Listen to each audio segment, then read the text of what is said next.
Bank में उसका उदार विदेशी जनक उसके नाम जिस धनराशि को छोड़ गया था, उसे आज तक उस आदर्शी पिता के प्रति अभिमानवश ही उसने छुआ भी नहीं था। अब उसी के सहारे वह दिन काट लेगी। पर तब वह क्या जानती थी कि विधाता का क्रूर खिलवाड़ उसकी गोदी के धन को छीनकर दूसरे की संतान से उसकी गोद भर देगा। बड़ी दी को उसने एक संक्षिप्त पत्र में ही सब कुछ लिख दिया। बड़ी दी, तुम सबके आशीर्वाद से मुझे कन्या रत्न की प्राप्ति हुई है। तुमने उस दिन कहा था न एक दिन मुझे लौटकर तुम्हारे ही शरण में आना होगा।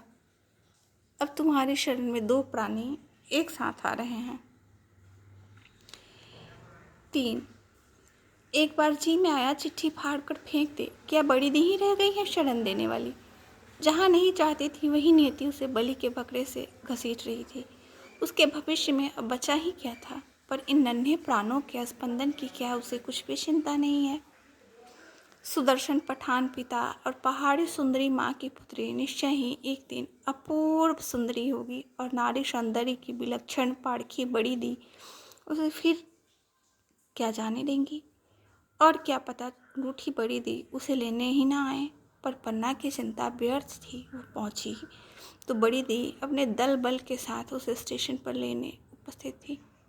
परिचित स्नेही चेहरों को देखते ही पन्ना अपनी सारी चिंता, शारीरिक दुर्बलता और मानसिक व्यथा भूल गई। यही तो उसका परिवार था। गोल चिकने चेहरे वाली नेपाली लड़की, चेहरे से भी बड़े जुड़े वाली वाणी सेन। उसके होठों की हंसी धीरे धीरे बिजली सी चमकती, आंखों तक फैल जाती, और तब उस उद्भासित बड़ी आंखों की दिव्य दृष्टि मैत्री के दो हाथ फैलाकर देखने वालों को बांध कर सदा के लिए बंदी बना लेती। चीनी सुंदरी मी वांग, जिसकी तिरछी आंखें सामान्य सी स्मित में बंद होकर रह जाती। तुर्की गुड़िया नीलोफर, जिसे माणिक ने कोहनूर हीरे के दाम चुकाकर खरीदा था, और उन सबको अनुशासन की एक सामान्य सी खांसी का चाबुक मारकर ही सदी फौज टुकड़ी से साधने वाली स्वयं बड़ी दी। बड़ी दी के चेहरे को देखकर वह क्या कभी आज तक उनके पतले क्रूर होठों को उनकी दबी हंसी का रहस्य जान पाई है? उस स्मित में व्यंग था या करुणा, या वे मन ही मन प्रसन्न होकर कह रही थी, क्यों री अकड़बाज छोकरी, आखिर आई ना मेरे ही शरण में?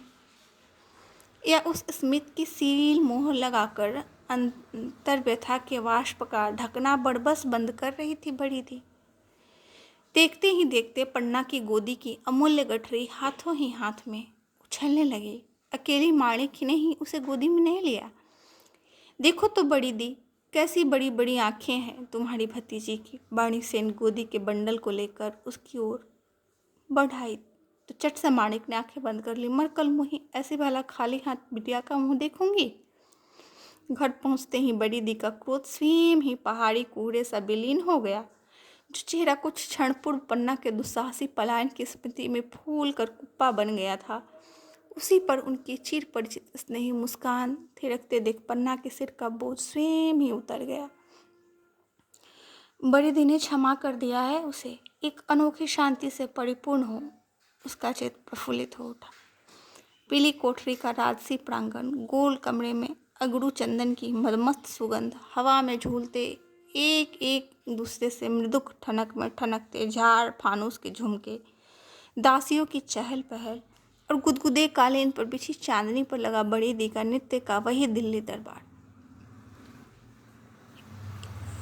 एक सरफी से मानिक ने भतीजी का मुंह देखा तो चेहरा फक हो गया। अरे पन्ना, तेरी ये बिटिया इतनी सांवली कैसे हो गई रे? तेरा ऐसा फिरंगियों का सा रंग, और विजरंजन भी गोरा चिट्टा, ये मुई कहीं अपनी कलुट्टी हीरा मौसी पर तो नहीं पड़ी? एक उदासीन दृष्टि का ही उत्तर देकर पन्ना चुप हो गई। अकारण ही उसके गले में किसी का स्मृति गट्ठर अटक कर रह गया। कैसे कहे वो बड़ी दी से, जो मेरी बेटी थी, उसे तुमने आज देखा होता तो ऐसे नहीं चौंकती। गोरा रंग, नीली आंखें और सुनहले बाल, विदेशी नाना का व्यक्तित्व ही उस क्षणिक अतिथि में साकार हो उठा था। तुम्हें भी बड़ी दी खूब मीन में निकालना आता है, वाणी सेन ने चट से बच्ची को अपनी गोद में लिया।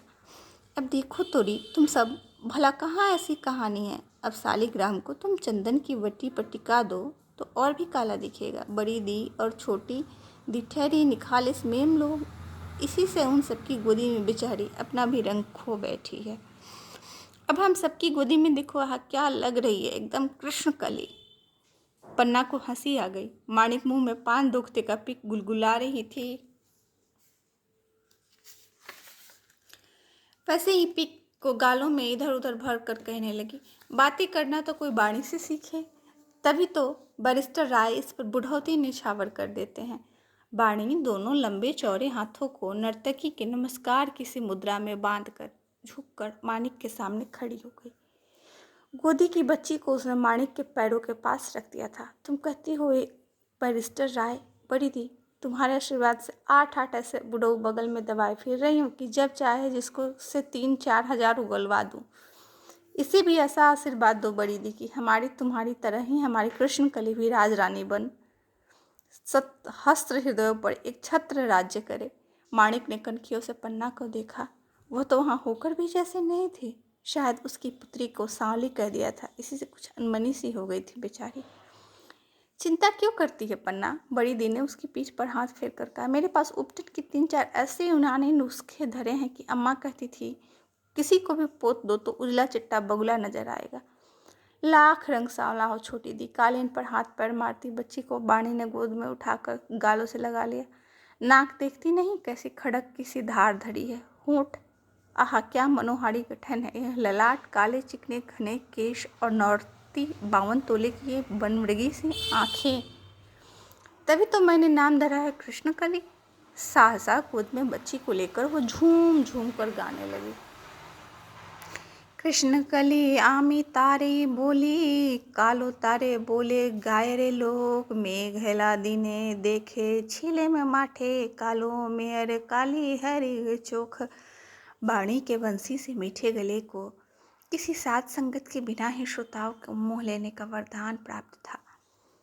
स्वाभाविक मुर्गियाँ मीठे स्वर का सदा आरोह, जो कभी जादुई गति से अवरोह की सोपान पंक्तियों में सुनने वाले को भी बरबस अपने साथ खींच ले जाता।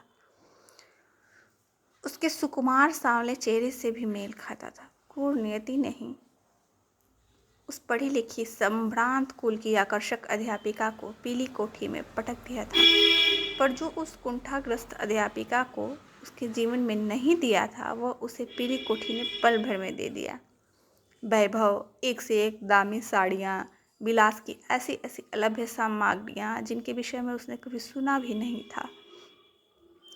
एक दासी उठते ही बादाम रोगन की मालिश कर जाती, फिर दूसरी आकर हमाम में ऐसे ऐसे बाथ साल्ट छिड़क जाती कि चमड़ी यदि कोई छील कर भी तराश देता तब भी शायद उनकी मादक सुगंधित मांस मज्जा में ही बसी रहती। कितनी बार उसे कितने सुपात्र देख देख कर नापसंद कर गए थे। आज उसकी ऐसी स्थिति है कि वह कितने ही सुपात्रों को नाक भी चढ़ाकर नापसंद कर देती है। अनाथा वाणी से इनके दरिद्र मामा किसी प्रकार का दहेज देने में असमर्थ थे। फिर वह असामान्य सुंदरी भी नहीं थी। किसी प्रकार पढ़ लिख कर उसने बीए की परीक्षा पास कर ली थी।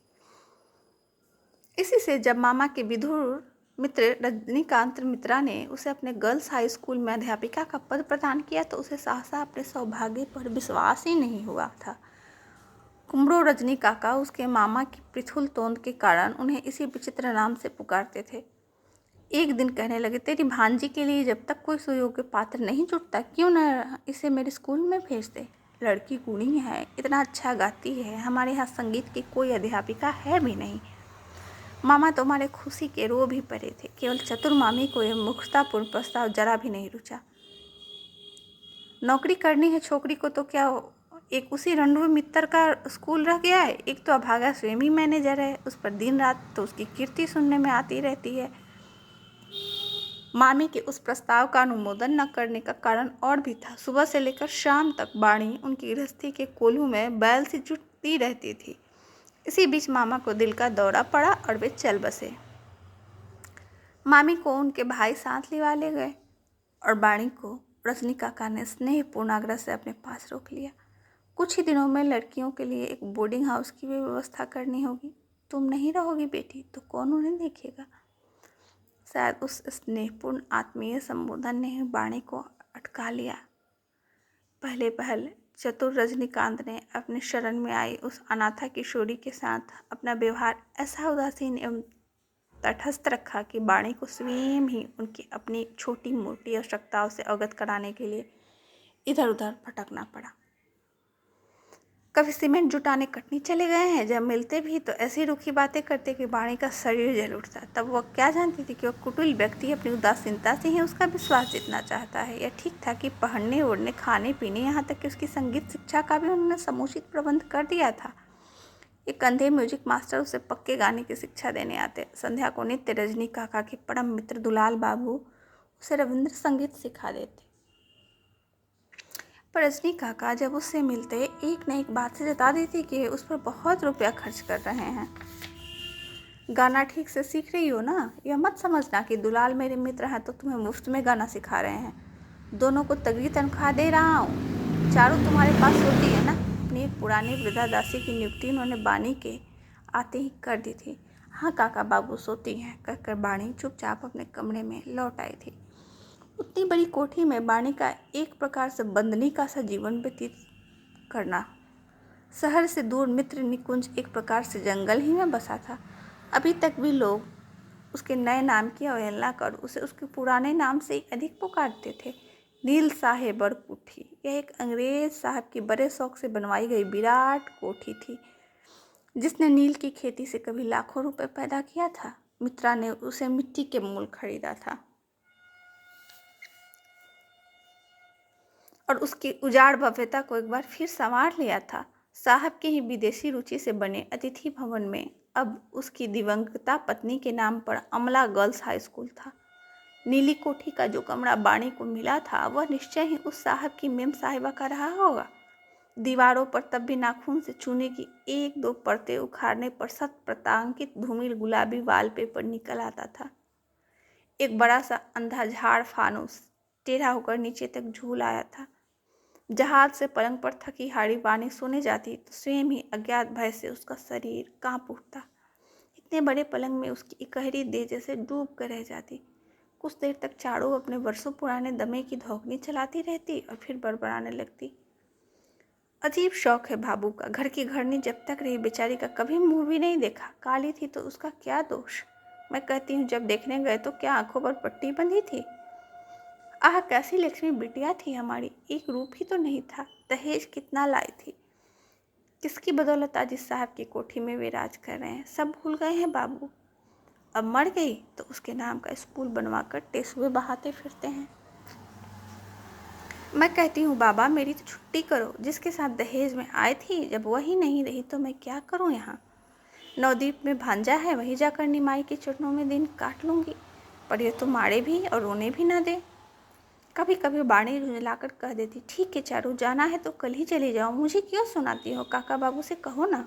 आहारे काका बाबू, चारू अचानक उठकर बैठ जाती। उसकी झुर्री पड़ी लटकनों को बड़े कमरे का अंधकार और भी विभत्स बना देता, जिससे कोई काली डाइन आकर बैठ गई हो। मैं भी देखती हूँ कितने दिन भतीजी बनकर रहती हूँ, तुम जैसी 20 भतीजियाँ इसी कमरे में शिकार हुई हैं। फिर उसने एकदम निकट खिसक कर वह अपनी फुसफुसाहट का विष उगलने लगती। भला चाहती हो तो बहाना बनाकर चुपचाप खिसक जाओ, समझी।